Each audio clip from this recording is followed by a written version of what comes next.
difficult to make friends on your own when you first moved out and went to college? Yeah, so I went to Job Corps, which was for 6 months, and that sprung me into college. And from Job Corps, I'm glad I went, because if I went from the house to college, whew. So luckily in Job Corps, there was a lot of people that, I would say 90% of the people were like, "Oh, you're weird," but the 10 people that understood my story, like, they were very compassionate and like, "All right, let's help this guy out." The way I connected was through sports. Like, I couldn't relate to a lot of the things that everyone knew, but I would just shut up and play sports. Like, I would just like ball out, and they're like, "Oh, he's good. Like, oh, why is he jumping so high? He's fast." And so from that, I think that opened the door to like, "Hey, come sit with us at lunch. Come do this." And then they got to know me. And then from there, it was like, "All right, you gotta stop wearing this. You gotta stop saying this." So I got, molded to be more socially acceptable. That's funny. Yeah. Yeah, that's good. Yeah. You kind of use what you're good at that is accepted, and then people will almost take you under their wing. Yeah, if I wasn't athletic, it would have been hard. Yeah, that is such an easy one. If you are athletic. Mm-hmm.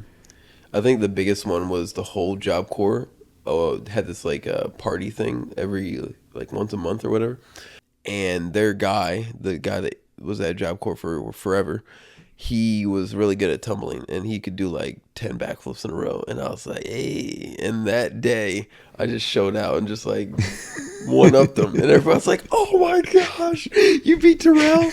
And I think that gave me the key to the city type deal. Like, people still talk about it. It's like, "Man, I remember when you just like came out there and started over flipping him. Like, this dude used to be the guy, and then you came in and just like showed him up." Yeah, so I think that was like the gateway.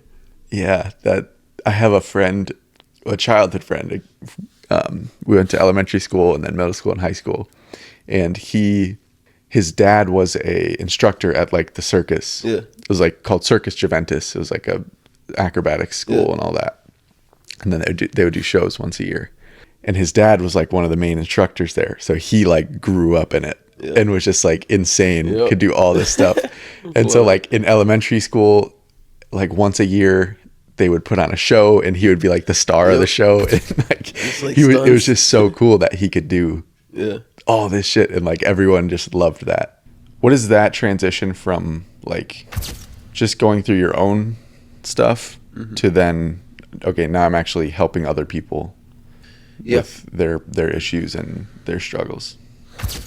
Yeah, I think one of the biggest things I realized as a coach was you can't help everyone, and you only can help the people that are ready for help or like willing to want help. And so what I've learned is to try to get on their map before you start offering advice or offering like different tools.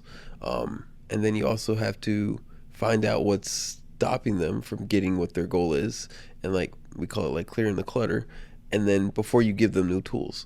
So my 12-week program is all about just like getting on their map and like letting them know that I'm their coach, I'm not their therapist, I'm not their doctor. Like, I'm here to motivate you to get your goal, and just breaking that down helped me kind of like go back to what I needed. What did I need when I was in the hospital? My doctor showed me my x-rays and he was like, "It's going to be a long road." Like, what did I need in that moment? Knowing, yes, I want to walk again, but it's going to take forever to get there. And so I kind of put myself in those shoes and like offer the support I can in that way.